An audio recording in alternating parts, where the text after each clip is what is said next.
श्री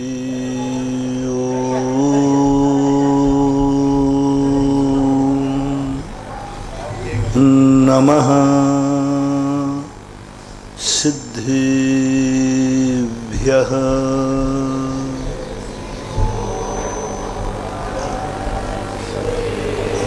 जय श्री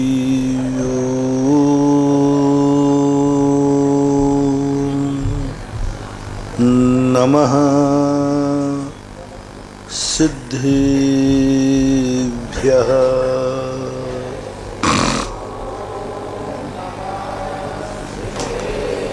जय श्री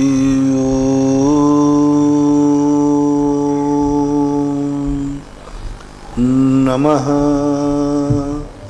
सिद्धेभ्यः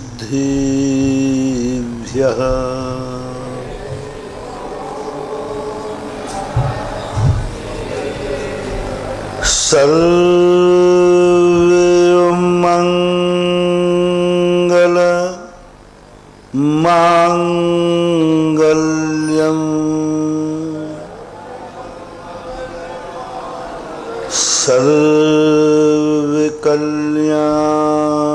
सर्वकल्याणकारकं प्रधानं सर्वधर्माणां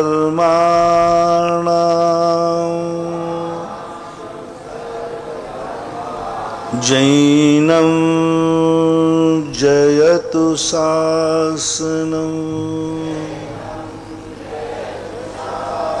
जैनं जयतु शासनं जैनं जयतु शासनं।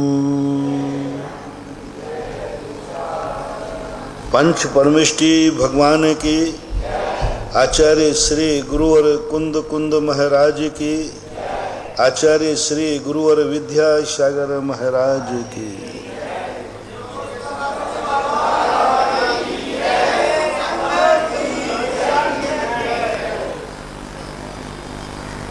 जरूरी नहीं है जो मुझे अच्छा लग रहा है वह कार्य अच्छा ही हो। जरूरी नहीं है कि जिसे देख कर के मुझे अच्छा लग रहा है वो दृश्य अच्छा ही हो। जरूरी नहीं है जिसे हम अच्छा मान के जहाँ जा रहे हों वो अच्छा स्थान हो। जरूरी नहीं है कि जिसको हम अच्छा मान रहे हैं वो अच्छा ही व्यक्ति है। जरूरी नहीं है कि जिसे हम भगवान मान रहे हैं वो भगवान ही होगा। जिसे हम भगवान मान रहे हैं कोई जरूरी नहीं कि वो भगवान ही होगा। जिसे हम गुरु मान रहे हैं जरूरी नहीं कि वो गुरु होगा। हम गुरु मान रहे हैं लेकिन ये निर्णय मत कर लेना कि वो गुरु जरूर होगा क्योंकि मैं गुरु मान रहा हूं। जरूरी नहीं है कि जो शास्त्र में पढ़ रहा हूं वह शास्त्र सम्यक हो, ये कोई नियम नहीं है। जो मंत्र में माला फेर रहा हूं वो माला वो मंत्र सच्चा है, ऐसा कोई नियम नहीं। जिस रास्ते पर मैं चल रहा हूं वह रास्ता सच्चा ही है, ऐसी कभी अहंकार मत कर लेना। हमारा अनुभव कभी प्रमाण नहीं हो सकता। उज्ज्वल प्रमेय रत्नमालाकार ने स्पष्ट लिखा, अनुभव को कभी प्रमाण मत मानना। कभी कभी अनुभव में आई हुई बात झूठी निकलती है और कानों से सुनी बात साची निकलती है। कभी कभी हमें लगता है कि मैं बहुत अच्छा कार्य कर रहा हूं, बहुत आनंद आ रहा है, लेकिन वो सबसे खोटा कार्य निकलता है। बच्चे को यही विकल्प है कि जब मिट्टी मुझे अच्छी लग रही है तो माँ क्यों छीन रही है। माँ का काम तो है मेरे आनंद को बढ़ाना, मेरे आनंद में वृद्धि करना। और आज जिस मिट्टी को खाने में मुझे आनंद आ रहा है उसी पे छीन रही है और मेरे आनंद में भंग डाल रही है, और नहीं मान रहा हूं तो मुझे थप्पड़ भी मार रही है। बोलो, जो हमें अच्छा लग रहा है वह अच्छा ही हो, ये कोई नियम है क्या? बालक को क्या अच्छा लग रहा है? तो क्या मिट्टी अच्छी है? नहीं। हर व्यक्ति की बस सबसे बड़ा वीक पॉइंट यही है कि वो इस जिद पर अड़ा हुआ है, जो मुझे अच्छा लगता है वह मैं करूंगा। बस यही तुम्हारी सबसे बड़ी भूल है। सुसाइड करने वाले को सुसाइड करना अच्छा लगता है, वो कहता मर जाऊंगा ठीक हो जाएगा, पर कितना खतरनाक। कल का प्रवचन बहुत मार्मिक था कि जिसे तुम अच्छा कह रहे हो वही सबसे ज्यादा खतरनाक है। कल मैंने कितने प्रमाण तुम्हें दिए। जिसे तुम बुरा मान रहे हो वो उतना खतरनाक नहीं है जिसे तुम अच्छा मान रहे हो। बहुत बड़ी बात थी समझदार के लिए। कोई व्यक्ति आज तक नहीं मानता कि माँ मुझे इतना क्यों चाहती है। दिन में 3 बार पूछती है, बेटा भोजन किया कि नहीं। सोने के पहले पूछते, बेटा सोया कि नहीं। तुम बड़े खुश नजर आते हो। आहा, मेरी माँ जैसी माँ कहाँ मिलेगी। मेरी माँ जैसी माँ कहाँ मिलेगी जो मुझे इतना चाहती है। समझ लेना, वो तुम्हारे कोई पूर्व जन्म का बदला लेने आई है, माँ बनकर, जो तुम्हें गाफिल कर रही है। सोच भी नहीं गया होगा। कल कई लोगों ने कहा, महाराज जी आज के प्रवचन ने तो हमारी सारे अंदर की कलई खोल दी। मैं तो दुश्मन को बुरा मानता था जो मेरा बुरा विचारता है। मैं तो उससे बुरा मानता था जो मेरे से द्वेष करता है, वो मेरा दुश्मन है जन्म जन्म का। लेकिन कल तो बहुत बड़ी बात समझ में आई, जो मेरे से जितना ज्यादा राग कर रहा है वो मेरा जन्म जन्म का बैरी है, दुश्मन है। वो किसी कारण से मेरे को लिए मोहित करके वो मेरे वैराग्य को ढीला कर रहा है, मेरे वैराग्य को कमजोर कर रहा है। शेर सुदर्शन अपनी बहुत सुशील नारी थी, पतिव्रता नारी थी, धर्मात्मा नारी थी। एक दिन वो झुंझला गए, जब पिता की दीक्षा हो रही थी, वे पत्नी पर झुंझला गए, तू मेरे किसी पूर्व जन्म का बैर ले रही है बदला।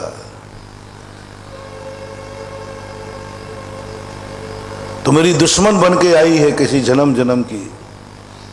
पत्नी कहती, मैंने क्या गुनाह किया है, मैंने क्या गलती की है। बोले, गुनाह नहीं करना यही एक गलती है। मेरे में क्या बुराई है? बोले, बुराई नहीं होना यही बुराई है। मैंने कभी तुम्हारी उपेक्षा की हो? बोले, उपेक्षा नहीं करना यही बुराई है। आपके अलावा मेरे मन में कभी किसी का विकल्प आया हो? बोले, यही भी एक बुराई है। तेरी इतनी अच्छाइयां हैं कि तुझे छोड़ने का मन नहीं हो रहा मेरा। मैं दीक्षा लेना चाहता हूं, लेकिन तेरे प्रति जैसे ही देखता हूं, ऐसी प्यारी नारी को अकेला छोड़ के कैसे जाऊं? ऐसी नारी को मैं कैसे छोड़ दूं? ये जो राग भाव तेरी अच्छाइयों के कारण जा रहा है, काश तू विपरीत होती, काश तू बहुत गलत कार्य करने वाली होती, तो आज मुझे छोड़ने में कोई विकल्प नहीं आता कि ऐसी गंदी वस्तु को छोड़ने में क्या देर। आज मेरा कल्याण हो गया होता, मैं मुनि बन गया होता, यदि तेरे में दुर्गुण होते तू मुझे कम चाहती। सोच की बात है। गोपाल दास की बरैया की पत्नी बहुत उल्टी थी। मुरैना के थे, ज्यादा पुराने नहीं है, अभी मुश्किल से 70-80 साल पुरानी घटना। पंडित जी थे, बहुत प्रकांड विद्वान थे। भारत में जितने विद्वान हुए सब गोपाल दास बरैया की देन है। बहुत बड़े मुरैना विश्वविद्यालय के प्राचार्य थे। उनकी पत्नी इतनी खतरनाक थी कि पंडित जी की पत्नी हुक्का पीती थी और पंडित जी से भरवाती थी। पंडित जी को पूरी सेवा उसकी करके, वो सुबह मंदिर आते थे तो पहले हुक्का उसका भर के तैयार करके आते थे कि मैम साहब उठेगी तो उसको हुक्का नहीं भरना पड़ेगा। एक दिन नहीं भर पाए, किसी दिन जल्दी के कारण, तो वो स्टेज पे पहुंच गई। बोले, है पंडित, दुनिया के काम संभाल रहा, पहले घर का काम करके आ। क्या पंडित जी थे? ओहो, मैं भूल गया देवी, आ रहा हूं। प्रवचन सभा के बीच में से उठकर गए, हुक्का भरा। जनता भी इतनी समझदार, जब तक पूरे श्रावक बैठे रहे एक भी नहीं उठा और कोई श्रावक बोल नहीं सका पूरे मुरैना के अंदर। जिसको बोलना था उसी की 7 पीढ़ी की बातें खोल देगी सब पंडित जी के। लोगों ने कहा, पंडित जी आप इतने ज्ञानी होकर ऐसी पत्नी तुम्हें मिली, कौन से जन्म के पाप हैं? बोले, खबरदार जो पाप कहा, पापी तो तुम लोग हो। तुम लोग पापी हो, तुम्हारी पत्नियां दुश्मन है तुम्हारी, और मेरी पत्नी तो जन्म जन्म की मीत है, क्योंकि वो मुझे इतना दुख देती है, इतनी बेइज्जती करती है कि मेरा उसके प्रति अब राग भाव ही नहीं रहा। मुझे दीक्षा लेने में देर नहीं लगना। उसके मन में मेरे प्रति कोई विकल्प ही नहीं आता। क्यों विकल्प करे? मुझे दीक्षा लेने में 2 मिनट लगेगा, क्योंकि वो इतने बुरी तरह मुझे परेशान कर दिया कि अब मैं गृहस्थी में छोड़ते समय निमित्त मिलते ही मैं 2 मिनट में छोड़ दूंगा। और तुम लोग दीक्षा का भाव भी आएगा तो चंद्रमुखी, हाँ, वो रोएगी, उसकी याद में तुम मुनि दीक्षा नहीं ले पाओ। जो अच्छे कार्यों में रोक बने वो दुश्मन है, कि जो अच्छे कार्यों में सहयोग देवे वो दुश्मन है। पंडित जी ने जो प्रवचन दिया सब मान गए कि धन्य है ज्ञानी व्यक्ति ऐसे होते हैं। और अज्ञानी व्यक्ति कहता है कि नहीं, जो मुझे चाह रहा है वो मेरा मीत है, जन्म जन्म का मीत है, जो मुझे इतना चाहता है। कल मैंने पूरे आगम के प्रमाण दिए थे कि द्वेष को कहीं आग नहीं कहा, राग को आग कहा।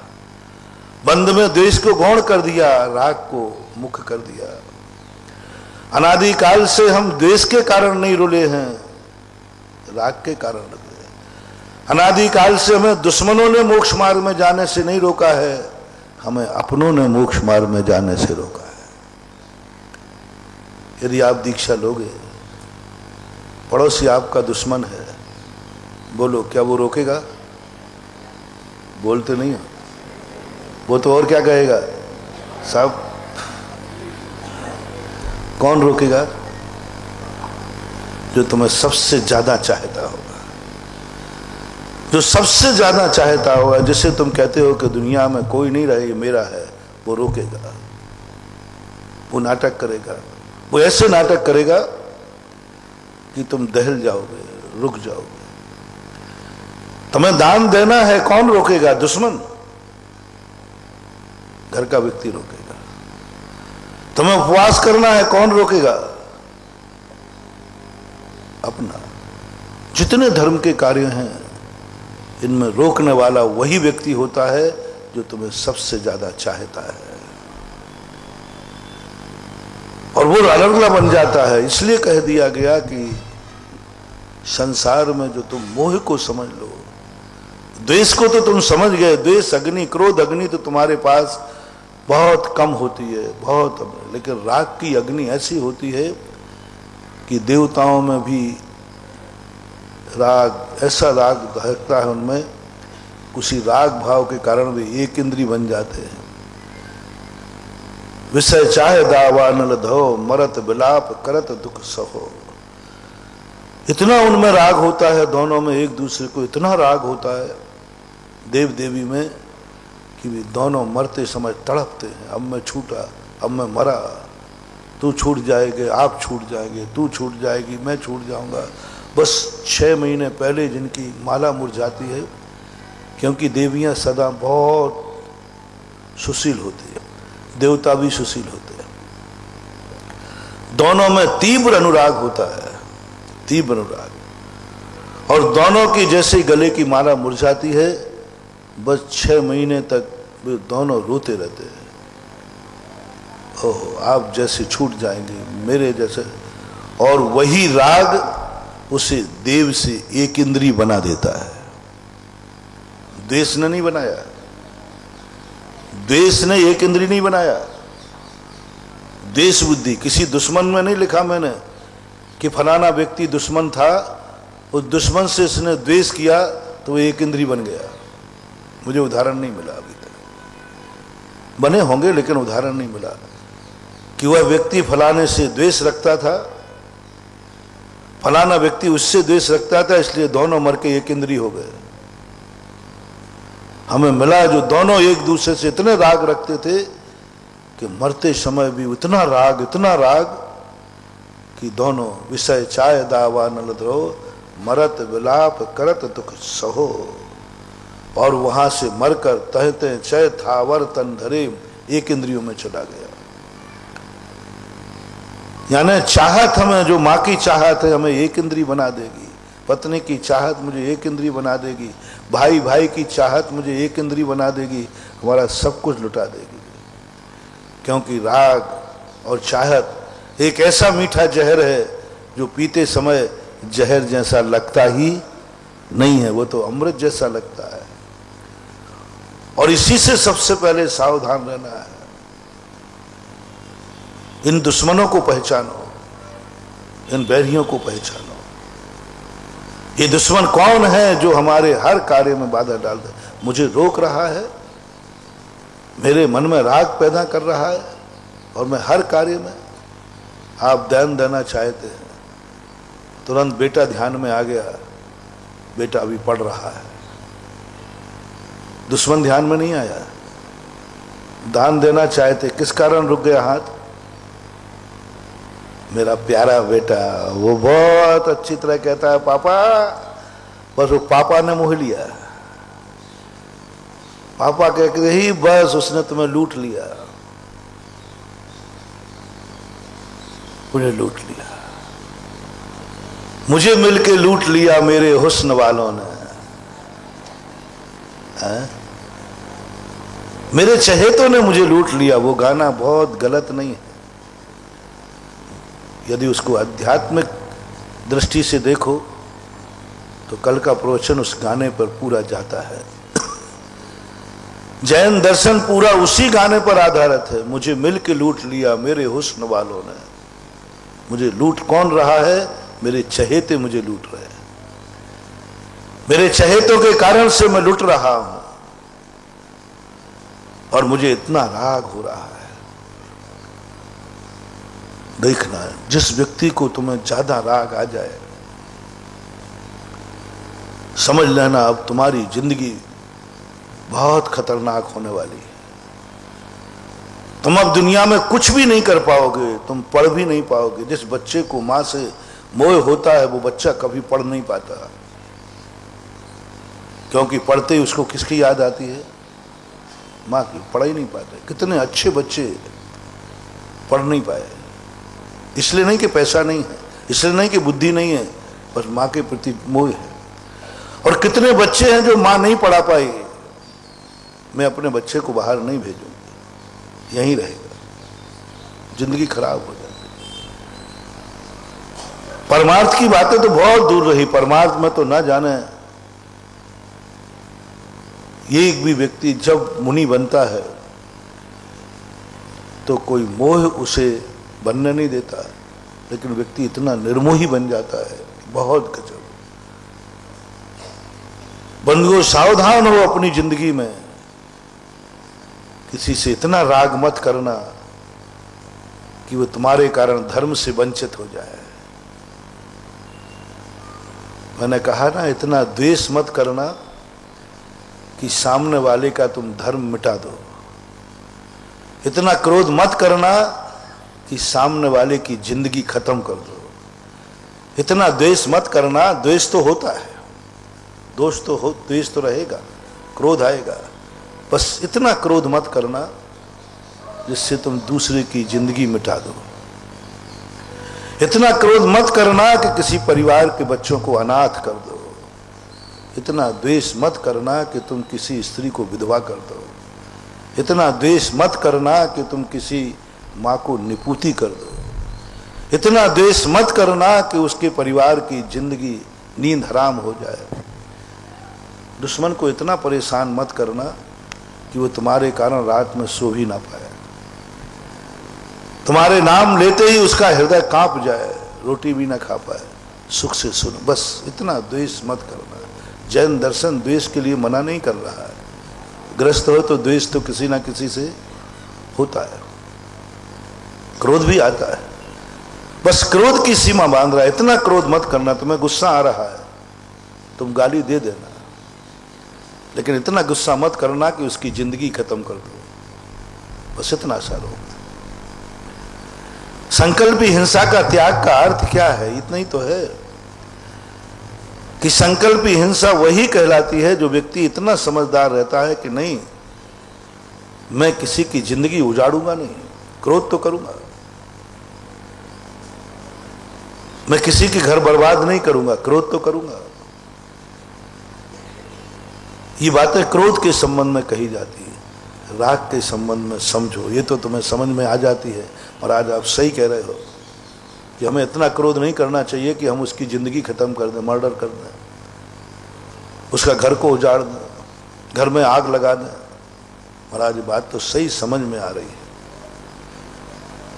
ठीक है आपका। अब मैं दूसरा पहलू बता रहा हूं, बहुत सावधानी से सुनना। तुम किसी से इतना राग मत करना कि वे तुम्हारे कारण से धर्म भी ना कर पाए। तुम अपने घर में इतना डर मत दिखाना कि कोई तुम्हारे डर के कारण से दान भी ना दे पाए। सुनो, सबसे बड़े महापापी कौन है? अनंत संसार किनका है?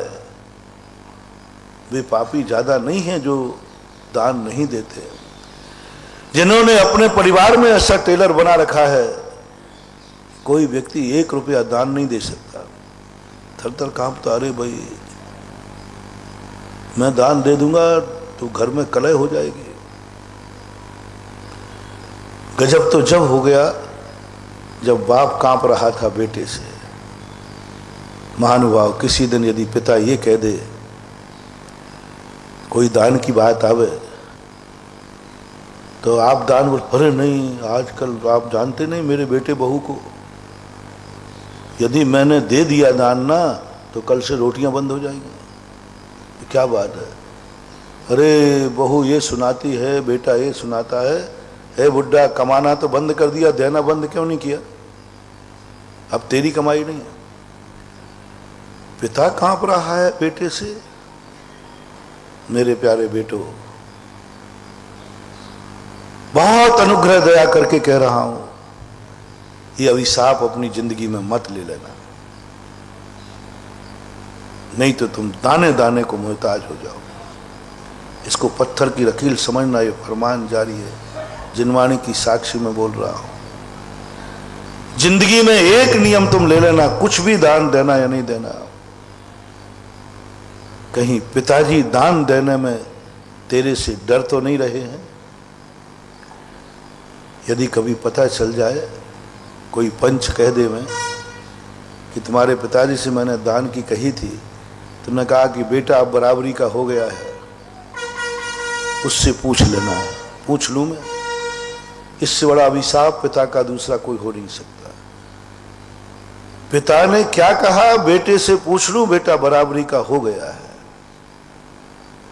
बेटो, उसी दिन पिता के पैर पकड़ के कहना मेरे भक्तों से, पापा आप मेरा कौन जन्म का बदला ले रहे हैं? किस जन्म के बैरी हैं आप? अभी तक मैं मानता था कि आप मेरे पिता हैं, जगत जन्म जन्म के हितकारी हैं। आज मुझे पता चला कि आप कौन से जन्म का बदला ले रहे हो। अरे दुश्मन तो एक ही भाव मिटाता है, तुम तो मेरे सैकड़ों भाव मिटा दिए। दुश्मन तो मारेगा तो एक ही जिंदगी जाएगी, एक ही भाव मिटेगा। सांप चीता खा लेंगे तो एक ही भाव मिटेगा। तुमने तो मुझे 100 भाव के लिए भिखारी बना दिया। 100 भाव के लिए मुझे दर दर की ठोकरें खाने के लिए रजिस्ट्रेशन करा दिया। बोले बेटा मैंने क्या किया तेरे लिए? मैंने? बोले अभी पंचों से आपने क्या बोला? बेटे से पूछ लेने दो, बेटा बड़ा हो गया। क्या शुरू से आप मेरे से पूछते आए हो? आज क्यों? बोले बेटा तुम बड़ा हो गया है ना, इसलिए। बोले पिताजी, पिता के सामने बेटा यदि बड़ा हो जाए, समझ लेना वो बेटा दही बड़ा बन गया, कोई काम का नहीं। पिताजी आपके सामने मैं आज भी उतना ही छोटा हूं जितना छोटा जन्म लेते समय आपने गोदी में लिया था। आप मेरे से पूछेंगे? आज के बाद में एक नियम आप करिए, आज के बाद ये शब्द नहीं बोलोगे आप कि बेटे से पूछ लो। आपको जो देना है चुकाऊंगा मैं, घोषणा आप करो। जमीन बेच के दे दूंगा, मकान बेच के दे दूंगा, पिता की जवान खाली नहीं रहने दूंगा। नहीं पिता बेटा, मैं इसलिए पूछता हूं कि मेरी बुद्धि खराब हो गई है, बूढ़ा हो गया हूं, हो सकता है मैं महाराज जी की बातों में गलत आ गया हूं। महाराज जी दान की बात कर रहे तो मेरा भाव हुआ, लेकिन महाराज पर तो मेरा विश्वास नहीं है, तेरे पर विश्वास है, बोल दूं क्या? बोले पापा आप तो स्वप्न में भी बोल के आओगे तो ये बेटा भीख मांग के तुम्हारी आवाज को पूरा करेगा। आप बोलो तो सही। मैं कितना गर्व करूंगा कि मैं उस पिता की संतान हूं जिसने दान बोला था, उस दान को चुकाने के लिए मैं भीख मांग रहा हूं। महानुभाव, समझना, बहुत बड़ा मनोवैज्ञानिक प्रसंग छिड़ गया है। कितने लोगों को भीख मांगना पड़ती है? बोलो, कर्म की मार पड़ती है तो किसके लिए? पेट के लिए। कितने लोगों को नौकरी करना पड़ती है दूसरे के यहां? किसके लिए? पेट के लिए। कितने लोग जाकर के कर्जा ले लेते हैं अपने परिवार, अपनी जिंदगी चलाने के लिए? कितने लोग, कितने लोग जायदाद बेच कर सड़क पे आ गए जुआ खेल करके, जुआ खेलकर, शराब पी करके, बिजनेस में घाटा लग के। बोलो होता है कि नहीं है? कोई जुआ में हार गया, कोई शराबखोरी में बर्बाद हो गया, कोई व्यापार में, ये सब होते हैं। एक व्यक्ति बताओ कोई दुनिया में जिसने कभी पिता ने कोई दान बोला हो, उस दान को चुकाने के लिए, दोनों ही ले लो, अभी कभी तुमने दान बोला हो, उसको चुकाने के लिए तुमने कहा हो कि भीख मांग रहा हूं मैं? किसके लिए? दान के लिए भीख? वो भी पिताजी ने बोला था वो दान में भीख मांग के चुकाऊंगा। महानुभाव, जिस दिन तुम दान के लिए भीख मांगने उतर जाओगे, जिस दिन पिता के मुंह से बोले हुए दान को देने भीख निकल जाओगे, उस दिन सारे देवता तुम्हारे चरणों में आकर के ऐसे प्रक्षाल करेंगे जैसे द्वारकाधीश ने सुदामा के चरण धो लिए थे। बोलो गरीब कौन था? पैर कौन दे रहा था? क्या मामला है? अरे गरीब दुखी लोग द्वारकाधीश के पैर धोवे, गजब का चित्र। किसके लिए मांग रहा है वो? सवाल भीख का नहीं है, सवाल ये भीख किसके लिए है? किसके लिए भीख? बोले मेरे पिताजी ने एक दान बोला था और वो नहीं चुका पाए, मैं चुकाऊंगा, भीख मांगूंगा। देवता नमस्कार करेंगे, देवता तेरे पैर धोने आएंगे। बोले दुनिया में बहुत भिखारी देखे, लेकिन कोई दान के लिए भीख मांग रहा है ऐसा भिखारी दुनिया में नहीं देखा, मिला ही नहीं। चौथे काल में, पंचम काल में बस इतना ही अंतर है।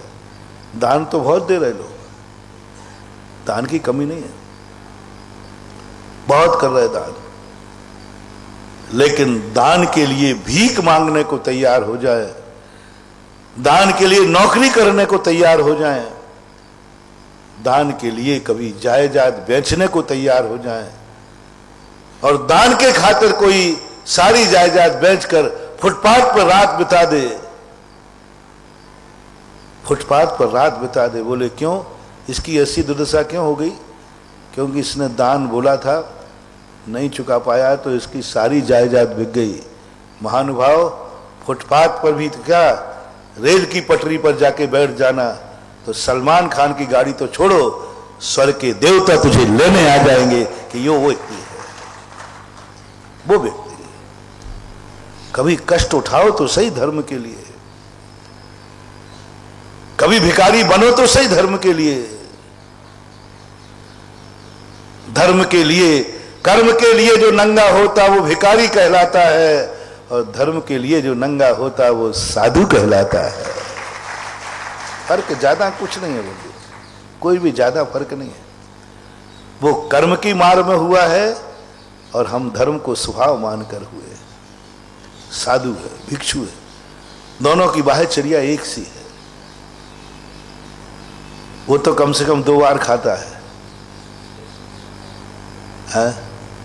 उसमें भी उपवास, उसमें भी अंतराय, उसमें भी पता नहीं कितना, और शुद्ध।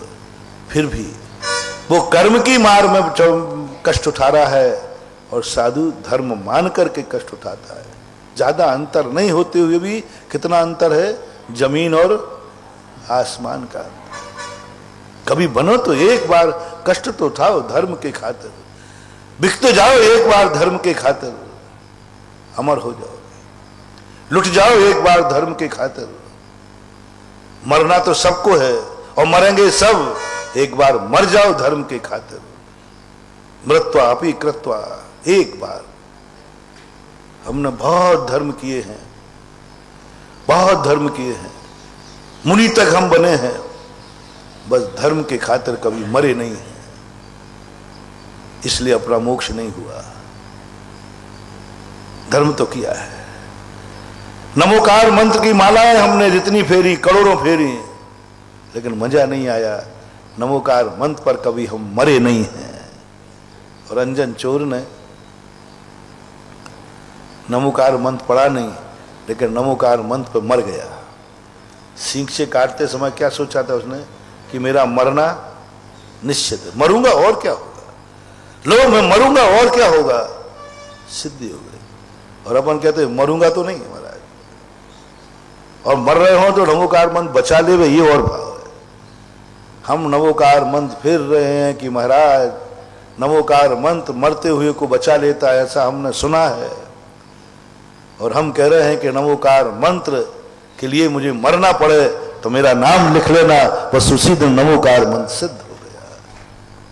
भगवान के लिए हम बचने के लिए मानते, हे भगवान मुझे बचा लो, ये सब बनियागिरी है, ये सब व्यापार है, ये सब स्वार्थ है। इस भक्ति से कुछ नहीं होने वाला महानुभाव। अनंत काल तक तुम भगवान की भक्ति करते रहना, ये मान के कि भगवान मेरी रक्षा करेगा, भगवान मुझे मरने से बचा लेगा। बंधु एक बार ही कहो, भगवान तेरे लिए मैं मरने को तैयार हूं, तेरा नाम लेते ही मेरे कोई कुछ नहीं बिगाड़ पाएगा। बोलो भगवान के नाम की महिमा है कि नहीं? हमने भी गा दी। हम लोग बहुत बड़े सेल्समैन हैं।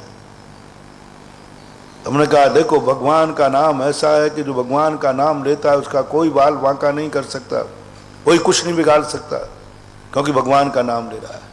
ये बात सही है कि गलत है?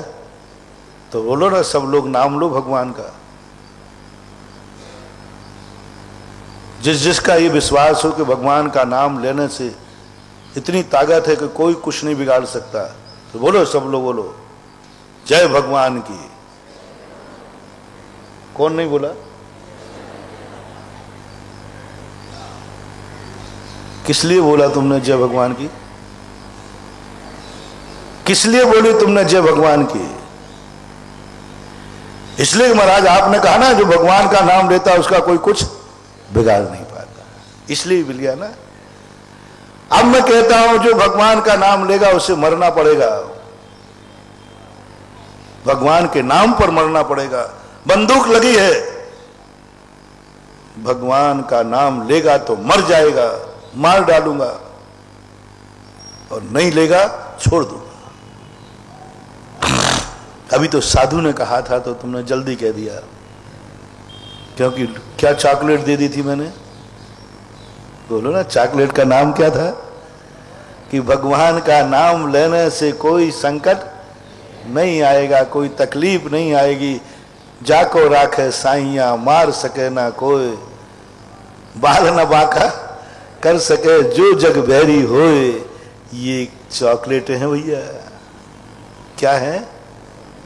हो बालको, ये बच्चों को स्कूल में पढ़ाने की चॉकलेट हैं ये। और आज 90 क्या 100% लोगों को देख लो, सब चॉकलेट के बल पर मंदिर आ रहे हैं, सब चॉकलेटों के बल पर भगवान का नाम ले रहे हैं, सब चॉकलेटों के बल पर माला फेर रहे हैं। ये चॉकलेट है, क्योंकि हमें मालूम है कि भगवान का नाम लूंगा तो कोई कुछ नहीं बिगाड़ पाएगा। हमने ले लिया, कौन नहीं लेता? बचने के लिए कौन नहीं लेता? भगवान का नाम लेने से सब संकट दूर हो जाते हैं। कौन नहीं लेगा नाम? पागल है क्या नहीं लेगा? जो जिन भगवान को कभी नहीं मानता और कोई कह देवे कि इन भगवान का नाम लेने से संकट दूर हो जाए, तो वो भी ले लेगा।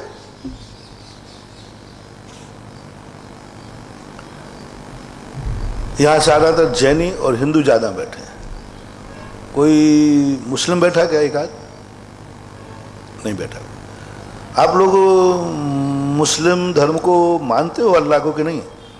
दोनों बोलो, बोलो ना।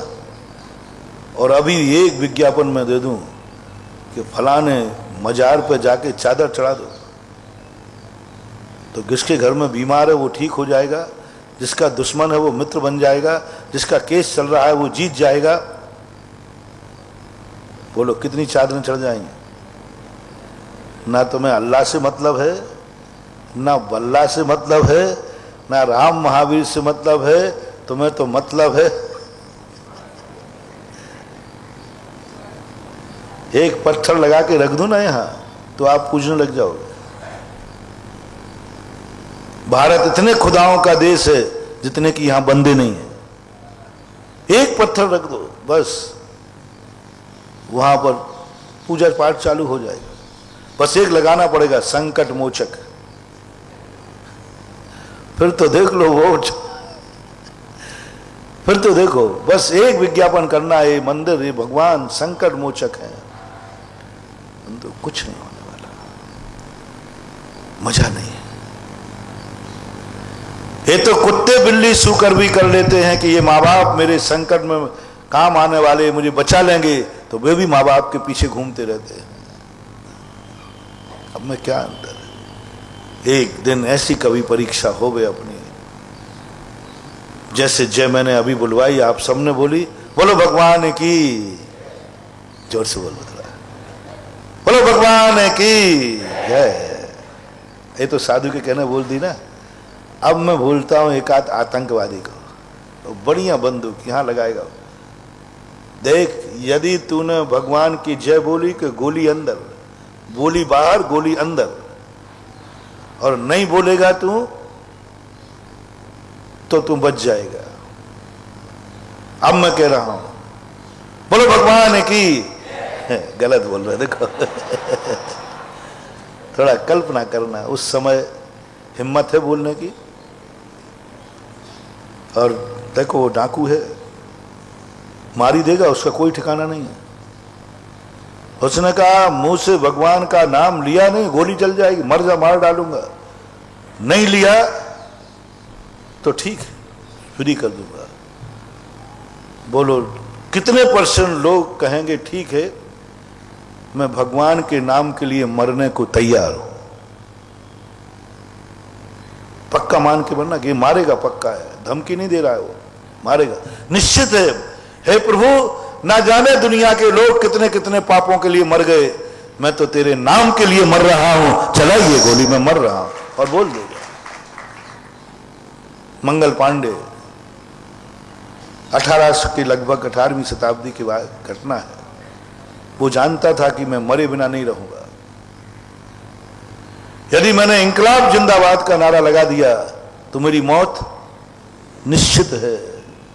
एक सैनिक था अंग्रेजों का, देश की बुराई नहीं सुन सका। उस सैनिक की टुकड़ी में वो था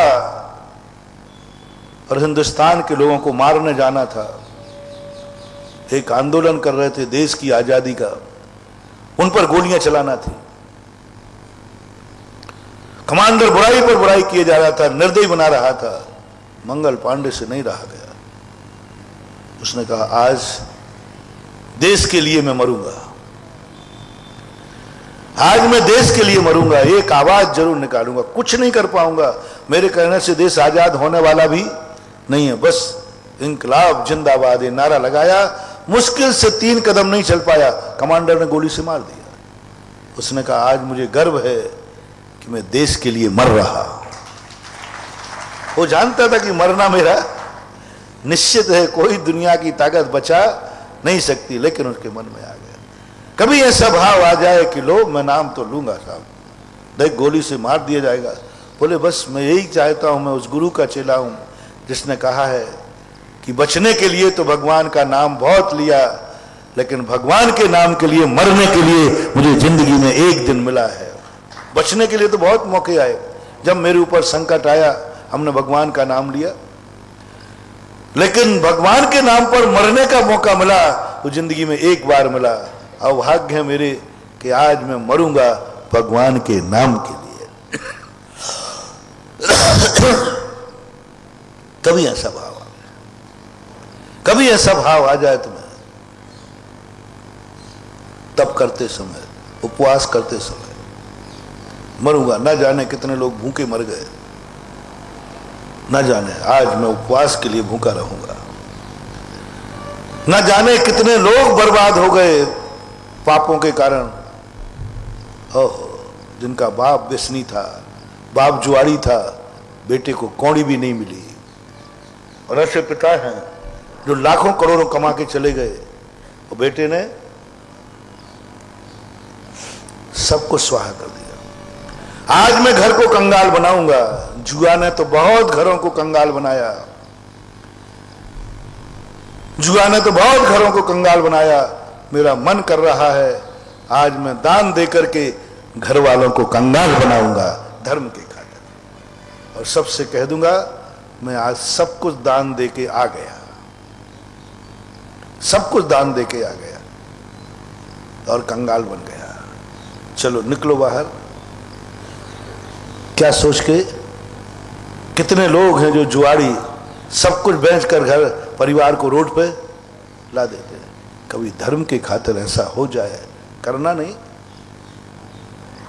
करवा नहीं रहा हूं, लेकिन कभी मौका आ जाए तो उसकी तैयारी करा रहा हूं। ऐसे भाव आवे।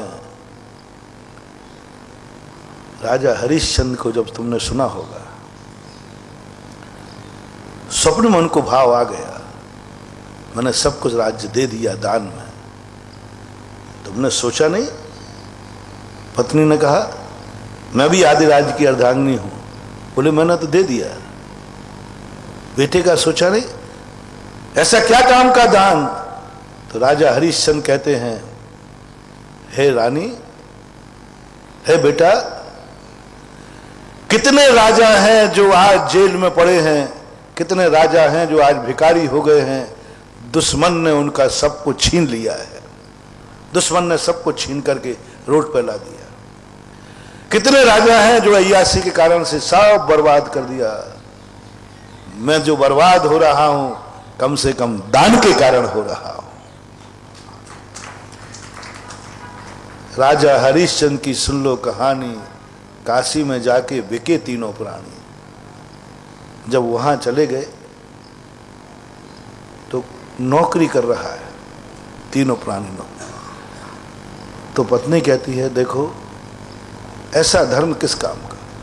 सारी दुनिया तो धर्म इसलिए करती है कि मैं नौकर से मालिक बन जाऊं, और तुमने ऐसा धर्म किया है कि मालिक से नौकर बन गए। महानुभाव, सारी दुनिया की यही आस्था है ना, हम धर्म करेंगे तो नौकर से, यही है ना। सभी संप्रदायों की बात कर रहा हूं। हर व्यक्ति मंदिर यही आता है कि भगवान मैं तेरी भक्ति करूंगा तो मैं नौकर से मालिक बन जाऊंगा, गरीब से अमीर बन जाऊंगा, बीमार से स्वस्थ हो जाऊंगा। सब यही कर, 90%। तुमने ये क्या किया है? देखो आज तुम्हारे लिए, तुम कितने बड़े राजा थे और ये धर्म के खातिर तुम आज नौकरी करोगे, और वो भी मैं नौकरी करूंगी। चलो तुम अपनी नौकरी पर पश्चाताप मत करो, मैं तो तुम्हारी रानी हूं। आज नीचे से निकृष्ट पुरुष अपनी पत्नी को दुख इतना नहीं देता। आज मैं पराए घर में नौकरी करूंगी, रानी हूं, क्या तुम्हें दया नहीं आ रही? राजा हसीन सन मुस्कुराए, बोले नहीं आ रही। बोले क्यों? मैंने उन पापियों को भी देखा है जिनके पति पापी होते हैं, शराबी, उनकी पत्नियों को घर चलाने के लिए नौकरी करना पड़ती है। ऐसे पापी भी देखे। जिन किस कारण से नौकरी करना पड़ी पत्नी को, आप सबको ज्यादा अनुभव है। ऐसे घर तुमने देखे जिनके पति शराबी होते हैं, और कमाती कौन है बच्चों को? पत्नियां कमाती। एक पापी पति के कारण से नौकरी करना पड़ रही पत्नी को, एक जुआरी के कारण से नौकरी करना पड़ रही पत्नी को। कितने घर हैं ऐसे? मुझे गर्व है कि मेरी रानी कम से कम धर्म करने के कारण नौकरी करना पड़ रही है। तो धर्म के खातिर ही तो नौकरी कर रही। कोई जुआ नहीं खेल लिया मैंने, कोई शराबखोरी नहीं कर ली मैंने दान दिया है। और दान के कारण यदि मेरी पत्नी को भीख मांगना पड़ रही है तो ये मेरा सौभाग्य है कि मैं उस पत्नी का पति हूं जो दान देने वाले पति के लिए भीख भी मांग सकती है। गजब। पत्नी कहती है, मैं तुम्हारी गहराइयों को कभी छू पाऊंगी?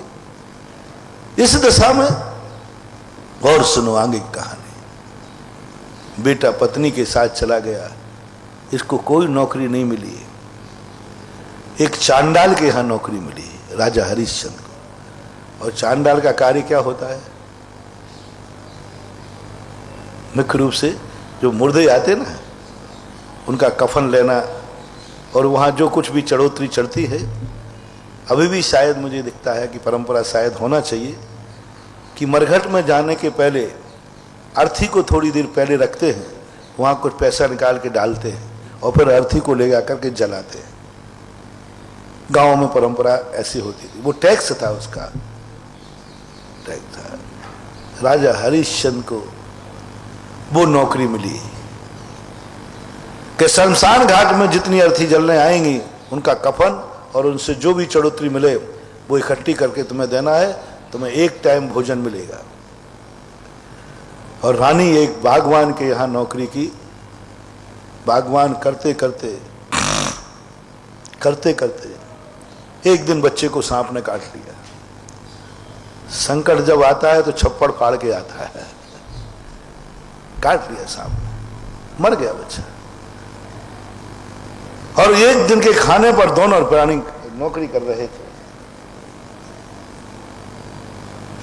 खाने के लिए नौकरी कर रहे थे, बस एक टाइम मिलता खाना।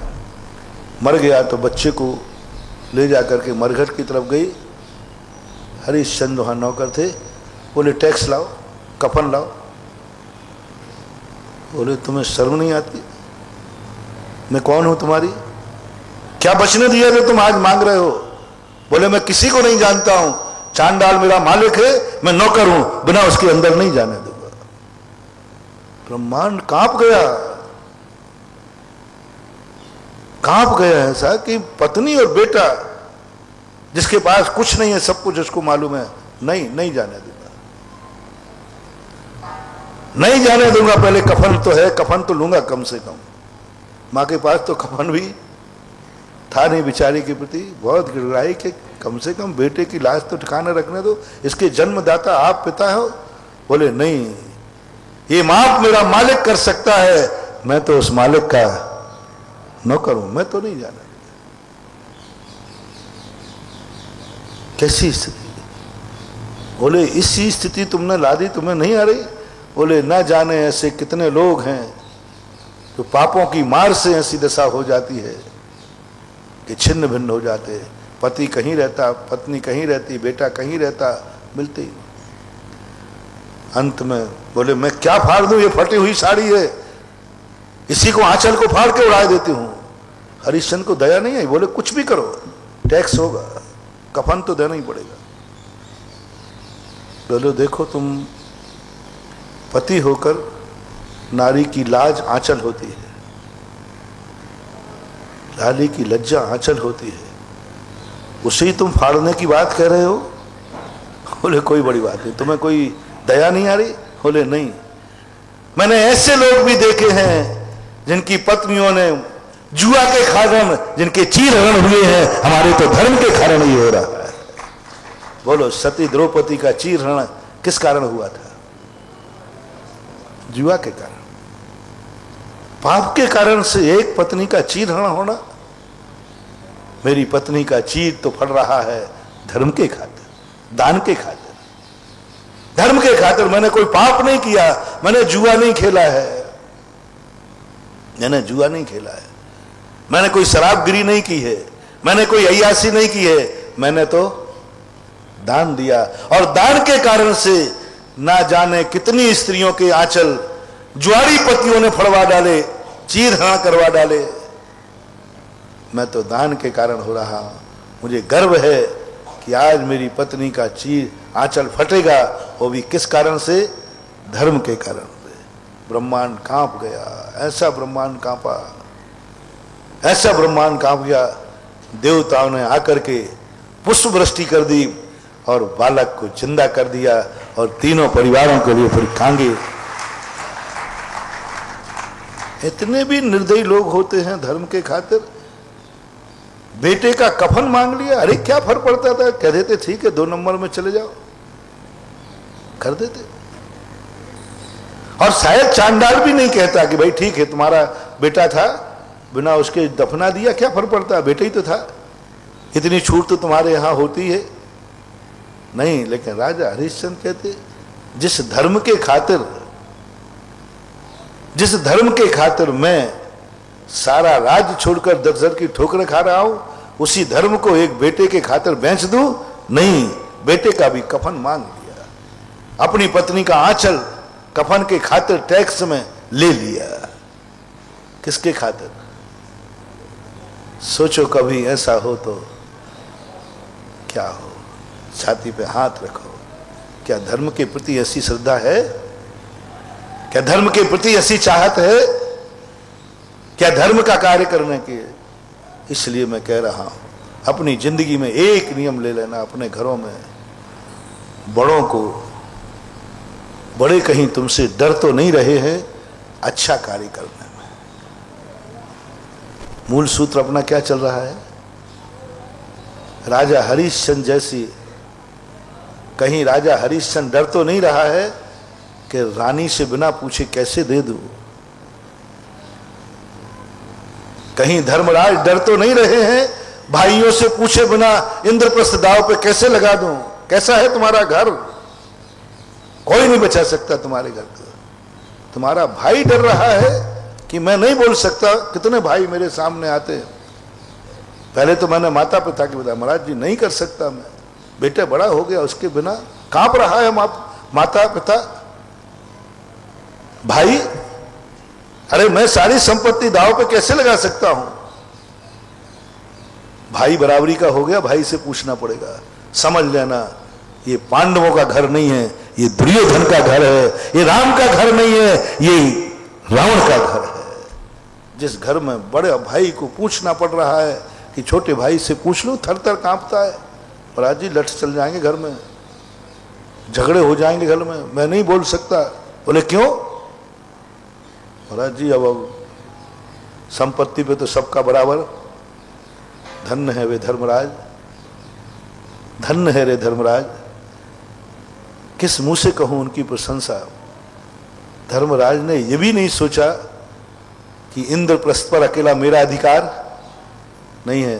बोलो इंद्रप्रस्थ 5 पांडवों का था कि एक का? और सबसे ज्यादा मेहनत बताओ किन्होंने की थी? खांडप्रस्थ दिया था, खंडहर दिया था, और इंद्रप्रस्थ बनाने में सबसे ज्यादा मेहनत भीम की, अर्जुन की, नकुल की, सहदेव की। धर्मराज तो महादेव बने बैठे रहे, इन्होंने कुछ नहीं किया। सारी मेहनत तो 4 पांडवों की थी। क्या मन में थोड़ा बाजू में बैठे थे भैया, थोड़ा पूछ लेते धर्मराज, भैया चारों की सलाह हो तो इंद्रप्रस्थ से को दाव पे लगा दूं? क्यों नहीं पूछा? कैसे लगा दिया दाव पर? क्या उनको डर नहीं था कि चारों भाई मेरे विरोध में खड़े हो जाएंगे और मेरा हाथ पकड़ेंगे? भैया सावधान, आप अपना हिस्सा लगाइए। सोचो कभी ऐसा हो तो उस स्थान पर यदि तुम होगे तो क्या करोगे? बोलते नहीं हो।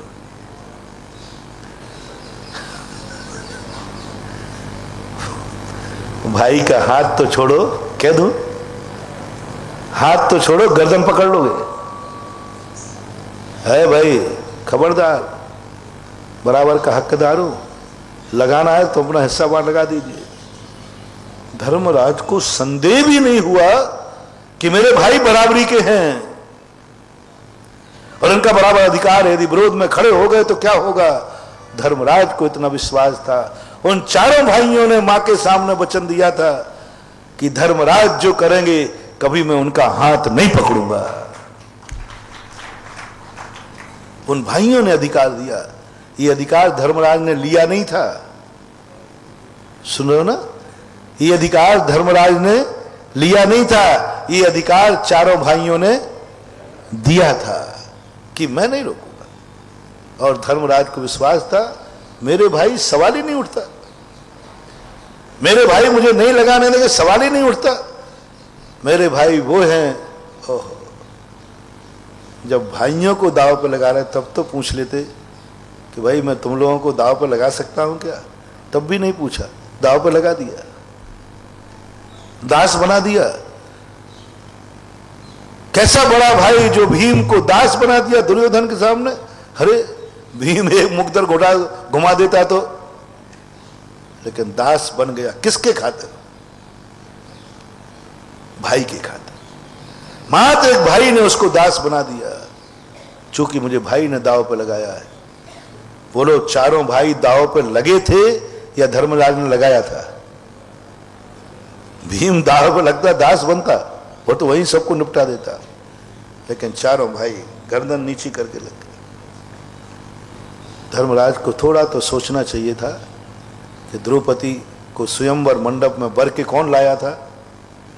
अर्जुन। अर्जुन से पूछ तो लूं, क्या अर्जुन सहन कर लेगा ये बात को? क्या मेरा विरोध नहीं करेगा?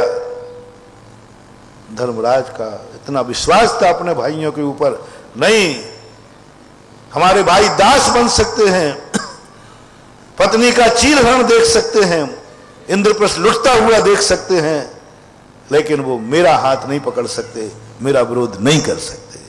है कोई माई का लाल इस दुनिया में आज ऐसा जिसको परिवार की तरफ से इतनी छूट हो, परिवार की तरफ से इतनी छूट हो कि वो परिवार को चाहे तो सबको लुटा दें और कोई परिवार का व्यक्ति बोलेगा नहीं, सारे लोग भिखारी बन जाएंगे, कोई बोलेगा नहीं। बहुत कठिन है, बहुत कठिन है, दुर्लभ है। ऊपर से नहीं बोलोगे तो अंदर तो किस्म आओगे, कहां का दुष्ट भाई पड़ गया, सब बर्बाद कर दिया। और तो और हमने बेटों को, पिता को दुष्ट कहते हुए देखा है। मैंने ऐसे पिता के बेटे के शब्द सुने जिसने पिता ने थोड़ी सी एक बोली ले ली तो बेटे ने जाके कहा जब सब कुछ दान में देना था तो मुझे पैदा क्यों किया, लो सेल्फास खिला दो, लो मेरा गर्दन दबा के मार डालो और फिर देना हो तो दे दो। ये केस मैंने देखा है। बेटा कहता हो छोटी सी बोली के लिए बेटा बहू ने बाबा पिताजी से इतना कहा, लो मुझे मार डालो, क्यों पैदा किया है? दान देना था तो मुझे पैदा नहीं करते और अपने मनमाने दान देते। मुझे मार डालो, लो चाकू निकाल के दिया, लो मुझे मारो। मुझे पता चला, मैंने खुद अपने हाथों से वो बोली वापस कराई। मैंने कहा बेटा धर्म इतना निर्दयी नहीं है कि तेरा दान लेकर पिता को हत्यारा बनाए और तुझे लो बेटा पकड़ो, और कम पड़ रही हो तो दूसरे की बोली और दे दूं। मैंने इतना चिंतन किया। मैंने कहा ये बेटा नहीं आया है, ये जन्म जन्म का दुश्मन आया है, जन्म जन्म का बैरी आया है बाप से बदला लेने के लिए, जो धर्म के कार्य में अंतराय डाल रहा है, धर्म के कार्य में विघ्न डाल रहा है। बोलो ऐसे केस में कह ही रहा हूं कि हो भी सकते, हो सकते आप लोग बहुत होते, अनुभव में होगा आपको। कितने पिता यहां बैठे हैं जो बेटों से डरते हैं, कितनी माताएं यहां बैठी हैं जो सासू से डरती हैं दान करते समय, कितनी देवियां यहां बहुएं बैठी होंगी जो दान करना चाहती हैं, पैसा घर में है लेकिन सासू का डर है। और कितने यहां पर सासुएं यहां बैठी हैं जो दान देना चाहती हैं लेकिन डर किसका है? अरे बहू सासू से डरे तो फिर भी माफ है, लेकिन कलयुग का जमाना है, सासू बहू से डर रही है। अरे जेलर से जेली डरे तो फिर भी बात है, आज तो जेलियों से जेलर डर रहा है, ये कलयुग की बात है। जेलर किनसे डर रहा है? आज सासू घर की मालकिन आज बहू से डर रही है। कितनी सासुएं आकर के मेरे सामने चोरी से दान देती है। महाराज जी बस एक ही आप बात है, बहू को पता नहीं चल जाए, सोना देती है, चांदी देती है, 100-100 200-200 ग्राम सोना देके जाती है, चांदियां पटक जाती है। तो मैंने कहा भैया मुझे क्यों दे रहे कमेटी? अरे महाराज जी एक बात आप, मेरी विनती है आपसे कि कमेटी लीकेज कर देगी और बहू मेरी प्राण खा लेगी महाराज जी, रोटी पानी भी मेरा बंद हो जाएगा। मैं तुरंत कांप जाता हूं कि मैं क्या करूं, किस कलयुग में मैं पैदा हुआ हूं जो आज एक घर की मालकिन सासू बहू से डर रही है। और पिता किससे डर रहा है? मैं बहुत अनुग्रह करुणा करके, बहुत करुणा करके बेटे और बहू को अभी रिमांडर पे ले रहा हूं। बेटा बहू से कहना है कि तुम बिल्कुल बर्बाद हो जाना, भीख मांग लेना, मजदूरी कर लेना, लेकिन अपने माता पिता को, अपनी सासू को कभी दान देने से नहीं रोकना। और आज ही जाके कह देना कि हे पिताजी, हे सासू, दान के लिए मेरे से मत पूछना। कभी पंचों से ये मत कहना कि मैं अपने बेटे से पूछ लूं। एक नियम पिताजी से लड़वा लेना, एक नियम। तुम्हारे पिताजी, हर बेटे को आज पिताजी से एक नियम लगाना है कि आप दान देते समय किसी से ये नहीं कहोगे कि बेटे से पूछ लो। दान देते समय मन में भाव नहीं लाओगे कि बेटे से पूछ लो। मैं तुम्हें अधिकार देता हूं, यदि मुझे भी कभी दान में दांव पे लगाना हो तो पिताजी लगा देना, मेरे से मत पूछना, क्योंकि तुम मेरे पिता हो। आहा क्या बात है महानुभाव, धन्य है वो बेटा। पिता, पापा, मुझे भी दांव पे लगा देना, मेरे बिना पूछे, पूछ के नहीं। बेटा मैं तुझे दांव पे लगा दूं क्या? पूछ के नहीं, बिना पूछे लगा देना। यदि तुमने पूछने का भाव किया तो मैं समझ लूंगा कि तुम मेरे जन्म जन्म के बैरी हो, और बिना पूछे लगा दिया तो मैं समझ लूंगा कि तुम जन्म जन्म के मेरे हितैषी हो। दो ये अधिकार आज पिता को। मुझे भी दांव पे लगाना, मुझे भी कहीं दान में देके आ जाना, मुझे भी कभी धर्म के नाम पर हमें भी घर से निकाल देना, धर्म के नाम पर मुझे भी हो सके बेटा। तो ये निर्णय आज कर ही लेना कर ही लेना, मैं तुम्हारे 100 भवों का निर्णय लेता हूं। तुम कभी गरीब नहीं होगे, तुम कभी दाने दाने को मोहताज नहीं होगे। ये वरदान मैं तुम्हें देता हूं, तुम पिता को ये वरदान दो, मैं तुम्हें आशीर्वाद देता हूं। तुम पिता को ये वरदान दो, पिता को कनिष्ठ वरदान दे दो। हाँ, इतना सोच लेना कि पिता पागल तो नहीं है, इतना सोच लेना पिता शराबी तो नहीं है, शराबी तो नहीं है, इतना देख लेना कि पिता जुआरी तो नहीं है, ये देख लेना। मैं किस पिता की बात कर रहा हूं? जो गुटखा भी नहीं खाता। मैं किस पिता की बात कर रहा हूं? जो बाजार में भी नहीं खाता। मैं किस पिता की बात कर रहा हूं? जो जुआ कभी खेलने का तो छोड़ो, शर्त भी नहीं करता। मैं किस पिता की बात कर रहा हूं? जो सदा दान और धर्म की बात कर रहा हूं। ऐसे पिता को एक बार किमिक्षिक वरदान देकर निर्भय कर दो, फिर देखो तुम्हारे लिए मेरा आशीर्वाद कैसा फलेगा। तुम एक भव में पिता को छूट दे रहे हो, मैं 100 भवों का वरदान तुम्हें दे रहा हूं। देवी, यदि हो सके तो आज सासू के पैर पड़ के कह देना, माँ जी मैं तेरी बहू, घर की मालकिन आप है, मैं दान देने के लिए आप मेरे से मत पूछना। यदि मुझे भी तुम्हें कहीं धर्म कार्य में लगाना हो तो मैं भी तुम्हारी मेरी आज्ञा मत लेना, आदेश देना, बेटी आज जाकर के तुझे विधान में खड़ा होना है, मेरे नाम कहीं भी आप नाम लिखा के आ जाना कि मेरा बेटा मेरी बेटे बहू इंद्र बनेंगे। ये मत सोचना कि बहू से पूछ लूं, नहीं माँ जी इसके लिए धर्म कार्य के लिए क्या पूछना, आप तो आदेश करो। अपनी सासुओं को निर्भर कर देना, जाओ तुम्हारे लिए यारिका बनो या नहीं बनो, हमेशा जिस ससुराल में जाओगी उस ससुराल में रानी बन के रहोगी, क्योंकि तुमने सासू को यह अधिकार दे दिया। सासू तुमसे डर तो नहीं रही है कहीं धर्म कार्य करते समय? बस पिताओं को भी यही नियम है कि यदि बेटा कोई धर्म कार्य करे तो कहीं डर तो नहीं रहा वो। बेटे से कह देना, बेटा, हाँ जुआड़ी फकाड़ी बेटे से नहीं, बेटा तू दान देने का भाव आवे ना तो ये मत पूछना पापा से पूछ लूं, पापा से पूछ लूं, तू मेरा बेटा है, कलेजे का टुकड़ा है, कभी दान बोल के आ जाना, मैं उस दान को चुकाने के लिए बुढ़ापे में भी कमाऊंगा, रिटायरमेंट होने के बाद भी कमाऊंगा। और कोई पूछेगे कितने पिता हैं जो रिटायरमेंट होने के बाद भी कमाते हैं, बच्चा खाना नहीं देता। कितने लोग हैं जो व्रत होने के बाद भी अभी कमाते हैं क्योंकि बेटे खाने को नहीं देते। बेटा है लेकिन कपूत निकल आया। कितनी माताएं हैं जिनसे एक लोटा पानी का नहीं उठता और 4-4 बहुएं होकर के भी स्वयं चूल्हे पर रोटी बनाती हैं। हाथ कांप रहे, हाथ कांप रहे, दूसरे हैं, चूल्हे में कभी भी गिर सकती है लेकिन फिर भी वो मजबूर है कि अपने हाथ से रोटी बनाती है। ऐसे केस के नहीं हैं ऐसे। कभी महानुभाव, कभी शांतिलाल जी,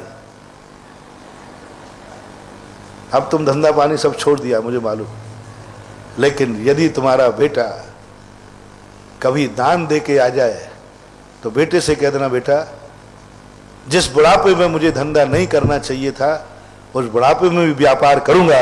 बोले क्यों? कोई पूछे क्यों कर रहे हो उस बुढ़ापे में? बोले मेरे बेटे ने दान दे दिया था, इतना दान दे दिया कि वो संपत्ति कम पड़ गई, तो उसके दान को, बेटे के दान को बाप कमा के चुकाएगा, उस बेटे में राम का जन्म होगा। कौन चुका रहा है बेटे के दान को? बाप। क्या कह रहा है? बेटा तू बोल के आया, कोई बात नहीं पापा मेरी तनख्वाह तो बहुत कम है और आपने कमाना छोड़ दिया। बोले मैं कमाऊंगा। ना जाने कितने पापा बेटों के जुआ में हारने के बाद कमाते हैं, शराब खोरी में बेटों के गमा देते तो कमाना पड़ता है। मेरा बेटा तो दान दे के आया है, मैं दान चुकाने के लिए कमाऊंगा। कभी कहना बेटे को, कहना बेटे को अधिकार दे देना। बहू को सासू अधिकार दे दे, बहू कभी तेरा भाव हो। गजब, बाप बेटे से छुपाकर दान दे रहा है, सेल टैक्स वाले से नहीं,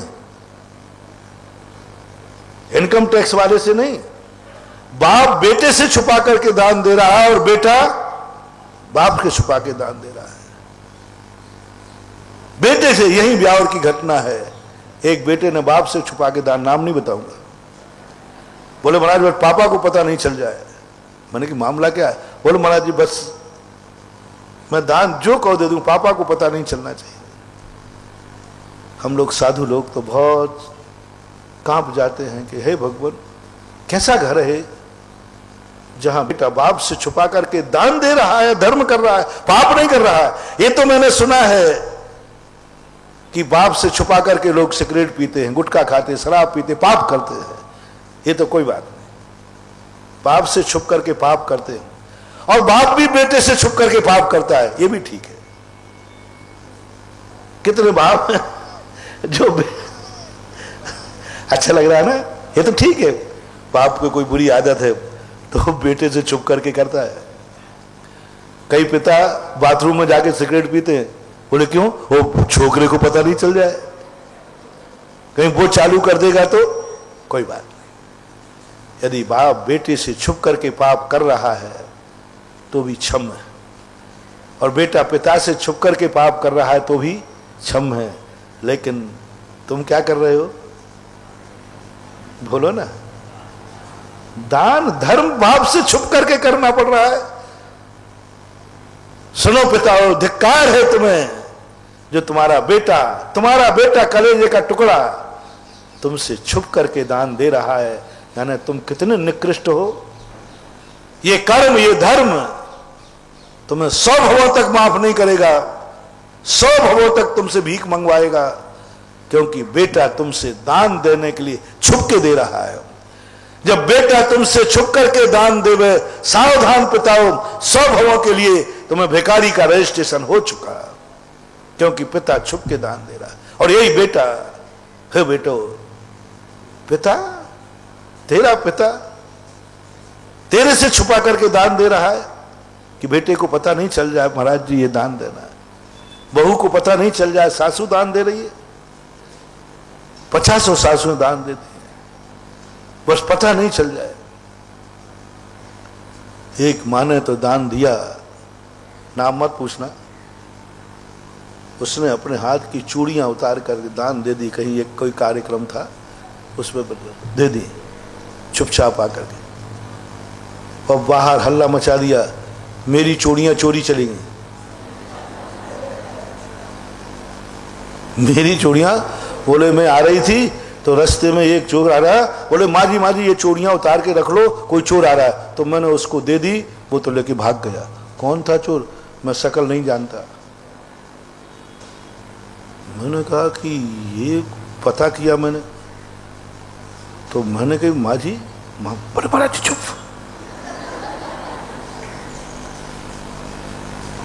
मैंने कही माँ जी तुमने तो, माँ जी चुप,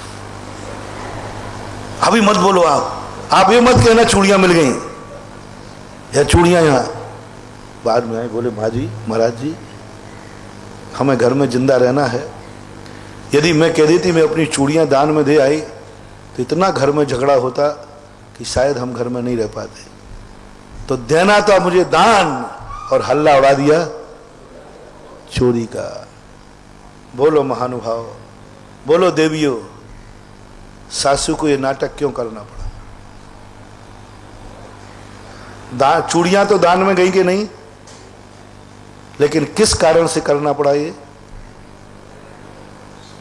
ऐसे घर हैं तुम जैनियों के, भारतीयों के, ब्राह्मणों के, जितने उच्च समाज वाले हैं, यदि ऐसा घर तुम्हारा है जिस घर की सासू को, बहू को चोरियां छुप करके देना पड़ रहा है और चोरी की हल्ला उड़ाना पड़ रहा है, जिससे झगड़ा कले। अब चोर ले गया तो क्या झगड़ा करोगे?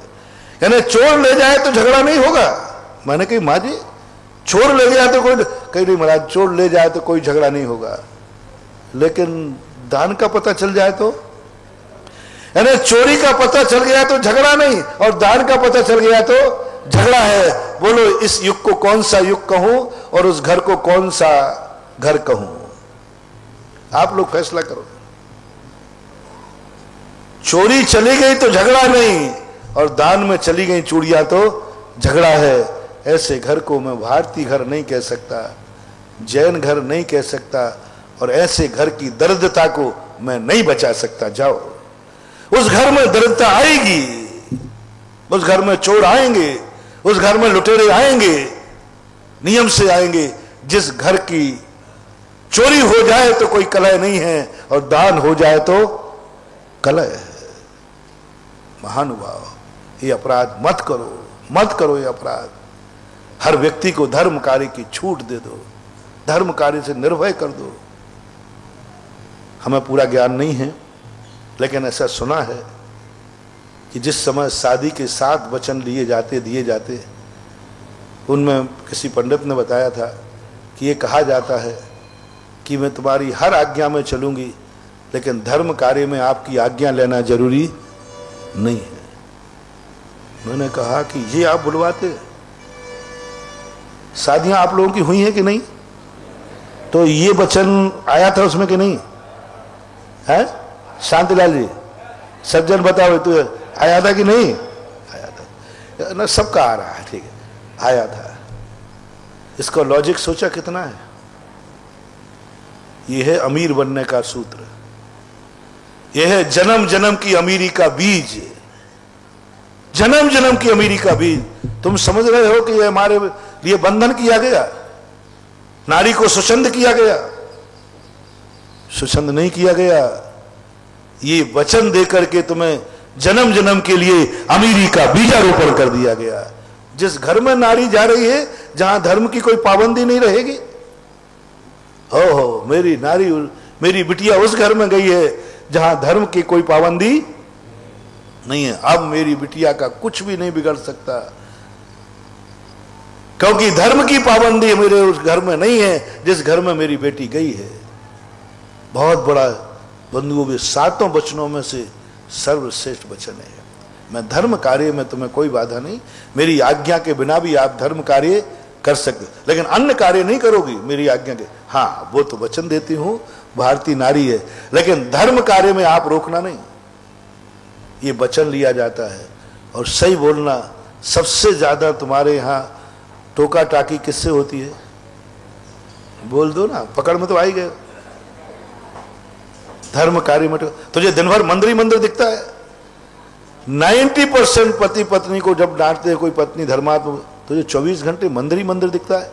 तुझे भगवान ही भगवान दिखते हैं, पति भी एक परमेश्वर है। बारे वाह मियां मिट्ठू, अरे पत्नी परमेश्वर कहे तो फिर भी,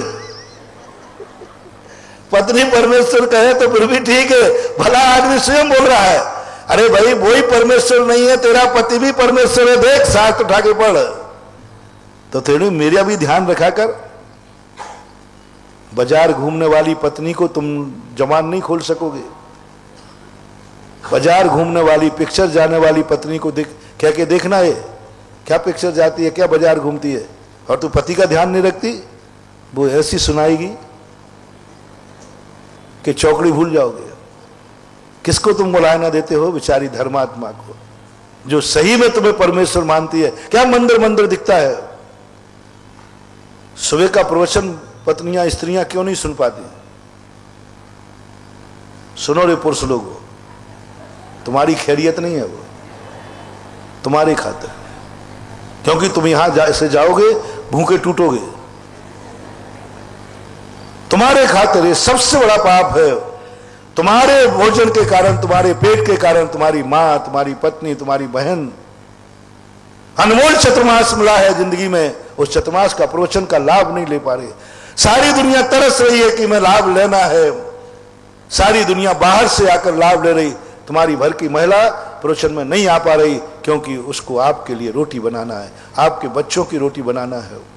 महानुभाव, ये बहुत बड़ा अपराध है, बहुत बड़ा अपराध है। सब पुरुष को यह कहना चाहिए, तुम्हें प्रवचन सुनने जाना या नहीं जाना वो तुम्हारी मर्जी, लेकिन मेरे कारण से प्रवचन से वंचित नहीं रहोगी, क्योंकि मैं ये पाप नहीं ला सकता। प्रवचन नहीं सुनना इतना पाप नहीं है, तुम्हारे कारण से दूसरा ना सुन पाए ये महापाप है। 10-10 भवों के लिए आप मंदबुद्धि होगे, जन्म से ही मंदबुद्धि। बोले क्यों? बोले तुम्हारे कारण तुम्हारी माँ पत्नी प्रवचन को नहीं जा पाती थी, तुम्हारे कारण से। इसलिए आज सभी पुरुष वर्ग अपने अपने घरों में जाके फरमान जारी कर, मेरे कारण नहीं तो फिर तुम्हें रोटी कौन देगा, मैं तो एक आसन कर लूंगा। करो तो सही। हाँ हाँ हाँ, क्या बात है महानुभाव, क्या बात है महानुभाव। पत्नी का प्रवचन न छूट जाए इसलिए मैंने एक टाइम खाने का नियम ले लिया है। हजारों उपवासों से भी श्रेष्ठ है, हजारों उपवासों से श्रेष्ठ है। तुमने सुबह का भोजन क्यों त्याग दिया? कारण बताओ। क्योंकि घर की माँ पत्नी प्रवचन सुनने नहीं जा पाएगी। हमारी 2 रोटियों के कारण, हमारी 2 रोटियों के कारण से महाराज के चौके के कारण नहीं सुन पाए तो फिर भी ठीक है, क्योंकि दोनों धर्म है। आहार देना भी धर्म है। लोग पूछते हैं कि चौका में धर्म है कि प्रवचन में? ये दोनों बराबर है, लेकिन प्रवचन में धर्म है कि पति को रोटी खिलाने में? इसकी तुलना करो। तो कहना नहीं मेरी 2 रोटियों के कारण तो ऐसे अनमोल प्रवचन छोड़ रही है। नहीं, मैं नियम लेता हूं कि मैं 11 बजे के पहले भोजन करूंगा ही नहीं। पूरे घर का नियम है। करूंगा तो कल शाम को जो नाश्ता बनाया है वो करूंगा। कल शाम को बना के रख देना, मैं सुबह नाश्ता कर लूंगा और 11 बजे के बाद 12 बजे भोजन करूंगा, क्योंकि मेरे कारण से मेरी घर की महिला प्रवचन से वंचित नहीं रहेगी, प्रवचन सुनेगी। इतना ज्ञानावरणी कर्म का सम होगा कि जन्म से ही लोग ताज्जुब करेंगे कि इतना ज्ञान इसको कहां से मिल गया। कई लोग होते ना, बच्चे बड़े प्रतिभा संपन्न होते हैं, जन्म से ही होते हैं बड़े होशियार। कुछ नहीं बंधुओं, उन्होंने एक पुण्य किया था, अपने खातिर परिवार को धर्म से वंचित नहीं किया था, प्रवचन से वंचित नहीं किया था। नहीं तुम प्रवचन में जाओ, बनती रहेगी रोटी, हम खुद बना लेंगे। टेढ़ी औरत मिल जाती तो बना बना के खाते के नहीं, बेचारी सीधी मिल गई है तो है। ये सोचना चाहिए कि टेढ़ी उल्टी स्त्री मिल जाती तो स्वयं को बना के खाना पड़ता। आज मेरी स्त्री धर्मात्मा है और वो धर्म कर रही है, इसलिए मैं अपनी रोटी स्वयं बना रहा हूं। कोई पूछे क्यों, क्या बात है, आजकल रोटी क्यों बना रहे? तो कहना हाँ, मैं वो गर्वशाली हूं कि मेरी पत्नी इस समय प्रवचन सुन रही है और मुझे तो सुनने में आता नहीं है, इसलिए मैंने उसकी रोटी का काम मैंने कर लिया। सुनो रे, आज से जो जो प्रवचन में नहीं आ रहे हैं, या तो वे स्वयं सीधे आ जाए और नहीं तो वे बनाए रोटी और श्रीमती को भेजें प्रवचन में। एक पुण्य तो उठाओ रे ससुरो, एक पुण्य तो करो कम से कम। या तो स्वयं प्रवचन सुनने आओ, नहीं है तो घर की महिलाओं को रोटी पानी हम बनाएंगे, झाड़ू हम लगाएंगे, बच्चों का टिफिन हम लगाएंगे, बच्चों को स्कूल हम भेजेंगे, बच्चों को हम नहाएंगे। तुम तो जा धर्म का कार्य कर, प्रवचन सुन, माला फेर। इतना भी तुमने कर लिया तो 50% तुम्हारे खाते जमा हो गया। समय आपका हो गया। बहुत मार्मिक बातें, कई बार इन बातों को कहते कहते मैं भी इतना भर जाता हूँ, मैं भी ऐसा भर जाता हूँ कि धर्म कितनी ऊंचाई पर बैठा है और हम कितनी नीचाई पर बैठ करके भी धर्म का डिंडोरा पीट रहे हैं कि मैं धर्मात्मा हूँ। कभी धर्म के खातिर कुछ कष्ट तो उठाओ, धर्म के खातिर कभी तुम कष्ट तो उठाओ, धर्म के खातिर कभी कुछ अपने जीवन को संकट में डालो, धर्म के खातिर मरना पड़े तो मरने के लिए बात सोच लो, धर्म के खातिर यदि घर में रोटी बनाना पड़े तो बना डालो, धर्म के खातिर कर्जा लेना पड़े तो कर डालो, धर्म के खातिर भीख मांगना पड़े तो मांग लो, और धर्म के खातिर बिकना पड़े तो बिक जाओ, और धर्म के खातिर पत्नी से भी आंचल फड़वाना पड़े। आगे आप बोल दो, किसके खातिर? बोलो, द्रौपदी का आंचल दुशासन ने उघाड़ा था, धर्म के खातिर? बोलो, पाप के खातिर। और राजा हरिश्चंद्र की पत्नी का आंचल फड़ा, किस खातिर? धर्म के खातिर। कोई बात नहीं बेटा, धर्म के खातिर तो हमें जिंदगी का कपड़े तो छोड़ो, चमड़ी भी कोई उधार देवे तो भी हम तैयार हैं। कपड़े तो बहुत छोटी चीज है, यदि कोई कहे धर्म के खातिर तेरी चमड़ी खींच दी जाएगी, ठीक है साहब, कपड़े तो बहुत दूर की चीज है, चमड़ी भी खींच दो, लेकिन किसके खातिर? धर्म के खातिर। महावीर भगवान की। बोले मुनिपुंगव सुधासागर जी महाराज की। 2 मिनट बैठे रहे, कोई नहीं उठे। बंधुओं, श्रावक संस्कार शिविर में जो बाहर से व्रती लोग आ रहे हैं, उनको अल्पाहार भोजन कौन पुण्य कमाएगा, ऐसा सौभाग्यशाली